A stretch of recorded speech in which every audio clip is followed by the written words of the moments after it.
Un vieil homme passe tous et après-midi au parc, à regarder les enfants jouer sur l'aire de jeu. Un jour, un petit garçon a disparu, et tout le monde a accusé le vieil homme. Un vieux veuf solitaire nommé Raymond se rendait chaque jour au parc et s'asseyait sur un banc entre l'aire de jeu et le terrain de baseball. Chaque après-midi, le même groupe d'enfants se dirigeait vers le diamant pour jouer et Raymond les observait tranquillement pendant qu'ils jouaient. Une maman, Stella, remarquait Raymond au parc tous les jours, mais ne lui prêtait aucune attention particulièrement comme aux autres.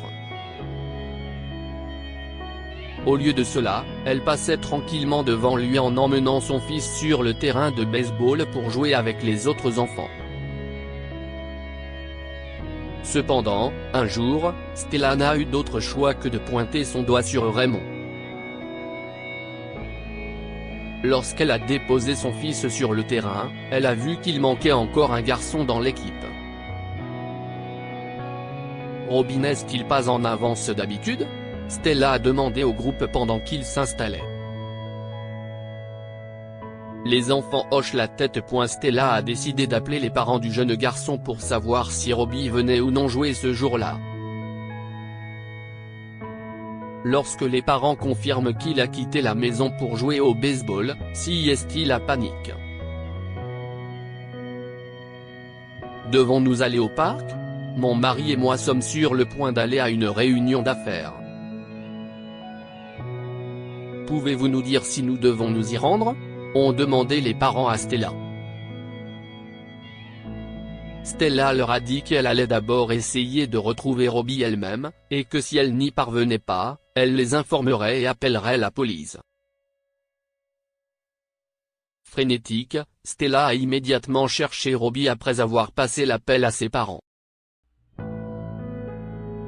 Vous êtes sûr de ne pas l'avoir vu ici ? Où pourrait-il être ?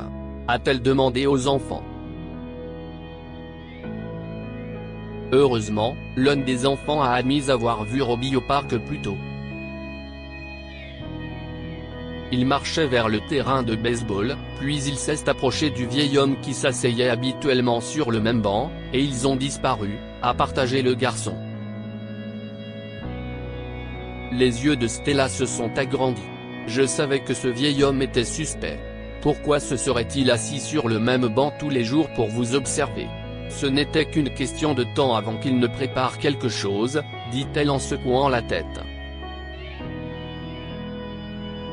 Stella a demandé aux enfants de rester sur le terrain pendant qu'elle cherchait Robbie. Après avoir fait le tour du parc pendant quelques minutes, elle est revenue vaincue et a décidé d'appeler la police. Cependant, alors qu'elle compose le numéro du commissariat local, les enfants se mettent à sauter en l'air.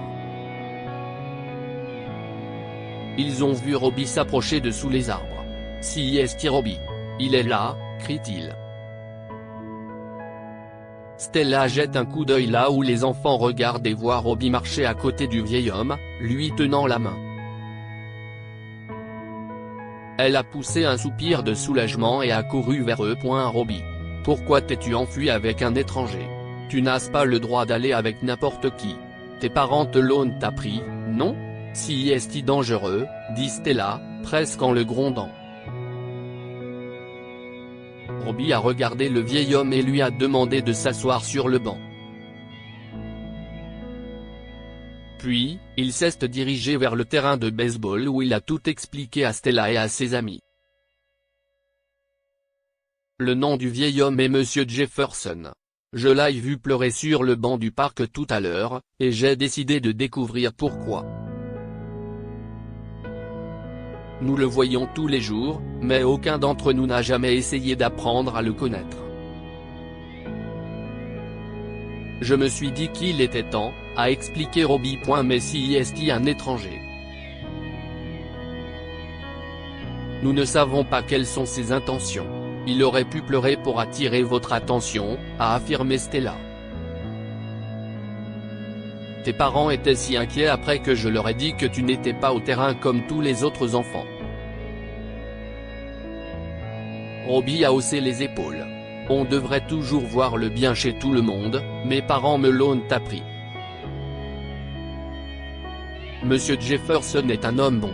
Aujourd'hui c'est l'anniversaire de la mort de sa femme. C'est pour ça qu'il pleurait. Stella a commencé à se sentir mal d'avoir pensé au pire. Puis, Robbie a continué à s'ouvrir. Il jouait au baseball dans sa jeunesse et était autrefois le meilleur lanceur de son université. Il nous regarde jouer parce qu'il dit qu'il se souvient du bon vieux temps. Le jeune garçon a également révélé que la femme de Monsieur Jefferson est décédée l'année dernière, et que depuis, il est resté complètement seul. Il vient au parc tous les jours parce qu'être à la maison lui fait ressentir encore plus sa solitude. Il dit qu'il trouve de la joie en regardant les enfants jouer au baseball, un sport qu'il aimait lui aussi autrefois, raconte Robbie. Stella s'est sentie mal à cause de la façon dont elle avait supposé le pire au sujet du vieil homme. Elle a appelé les parents de Robbie et leur a assuré que Robbie allait bien. Stella et les enfants s'approchent du vieil homme et se présentent correctement.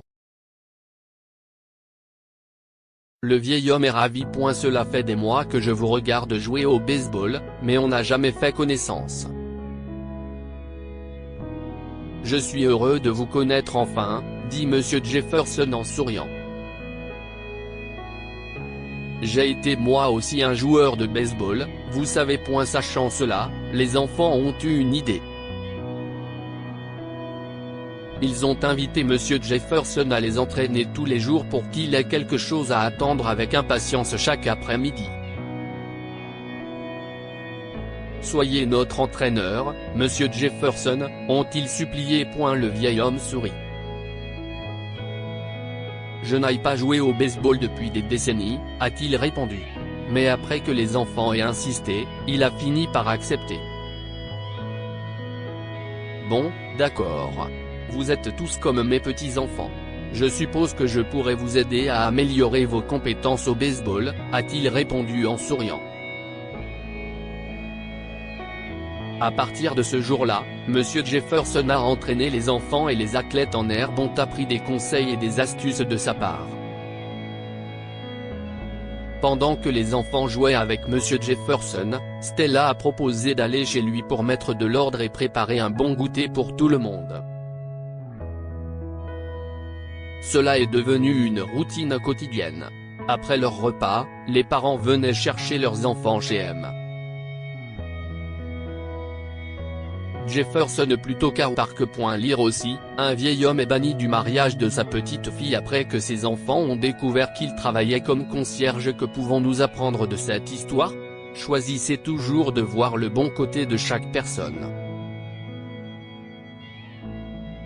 Les parents de Robbie lui ont appris à voir le bien en chacun, pourquoi il a cru que M.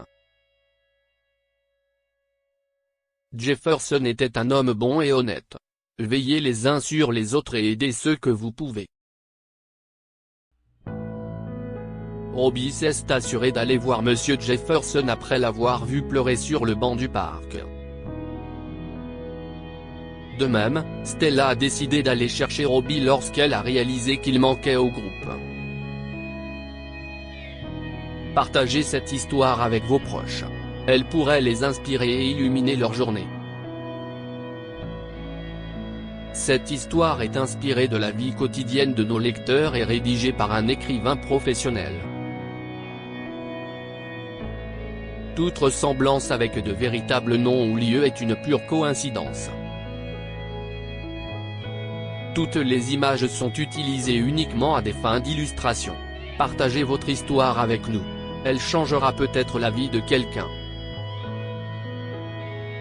Si vous souhaitez partager votre histoire, envoyez-nous un mail à info@amomama.com. Abonnez-vous à Amomama sur Google News pour suivre les actualités des célébrités et d'autres histoires du jour.